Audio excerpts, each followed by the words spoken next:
जळगाव जिल्ह्यात केळी पीक विम्याचा मोठा घोटाळा उघड झालाय। 27,000 शेतकऱ्यांनी केळी लागवड दाखवत पीक विमा लाटण्याचा प्रयत्न केल्याचं समोर आलंय। नेमका प्रकार काय जाणून घेऊया। जळगावात केळी पीक विम्याचा मोठा घोटाळा उघड। 55,000 शेतकऱ्यांचा पीक विमा लाटण्यास सहभाग।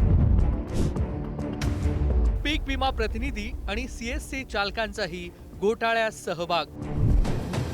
जळगाव जिल्ह्यात यावर्षी केळी पीक विमा काढणाऱ्या शेतकऱ्यांच्या संख्येत मोठी वाढ झाली होती।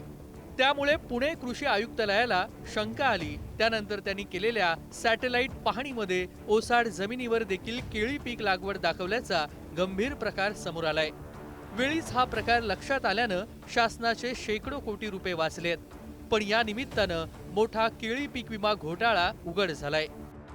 जवळपास 44,000 हेक्टरमध्ये केळी पिकाची लागवड दिसून येत नसल्याबाबतचा त्यांचा प्राथमिक अहवाल आहे। जवळपास ही पूर्ण रक्कम जी आहे ती 216 कोटींची होते। तर अशा प्रकारचा प्राथमिक अहवाल त्यांनी सादर केलेला आहे आणि त्यामध्ये तपासणी अंती त्यांना जे सॅटेलाइट इमेजेस त्यांनी घेतल्या होत्या त्यामध्ये प्राथमिक जो अहवाल आहे त्याच्यानुसार ही परिस्थिती आहे। नेमका हा घोटाळा घडला तरी कसा हेही पाहूयात। जळगावात 27,000 शेतकऱ्यांनी लागवड केलेली नसताना पीक विम्यासाठी केळी लागवड दाखवण्याचा प्रयत्न करण्यात आला। पीक विमा प्रतिनिधी आणि सीएससी चालकांची यासाठी मदत।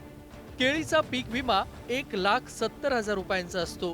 पीक विम्यातील शेतकऱ्याच्या प्रीमियमचा हिस्सा 8,500 रुपये। केंद्र आणि राज्य सरकार मिळून 57,000 रुपयांची मदत। सॅटेलाइट पाहणीत 96,000 हेक्टर पैकी 44,000 हेक्टरवर शेतात केळीचं पीकच आढळलं नाही। 44,000 हेक्टरवर बोगस विमा काढण्यात आल्याचं समोर आलं। वेळीच घोटाळा समोर आल्यानं 250 कोटी रुपये वाचलेत। केळी लागवड नसताना बोगस विमा काढणारे 27,000 आणि दुसऱ्याच्या शेतात विमा काढणारे 29,000 अशा 55,000 शेतकऱ्यांना कृषी विभागानं नोटीस काढल्यात। तर 42 सीएससी केंद्र चालकांवर गुन्हे दाखल केलेले आहेत। सीएससी सेंटर चालकांवर गुन्हे नोंदवण्याच्या बाबत माननीय आयुक्त कृषी व जिल्हा अधीक्षक कृषी अधिकारी यांनी आदेशित केलेले होते।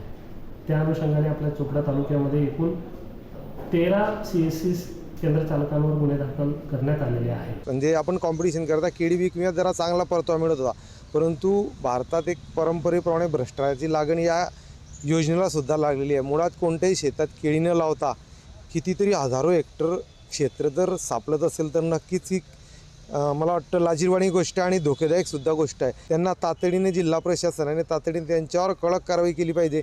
मला यामध्ये जे यंत्रणा सुद्धा सामील आहे त्या यंत्रणांवर सुद्धा कारवाई केली पाहिजे। जळगाव जिल्ह्यातील 7 तालुक्यांमध्ये या घोटाळ्याची व्याप्ती पसरली आहे। त्यात सर्वाधिक बोगस विमा हा चोपडा, जळगाव, यावल, रावेर, मुक्ताईनगर या तालुक्यात काढल्याचं समोर आलंय। भूषण चिंचोरे, पुढारी न्यूज, जळगाव।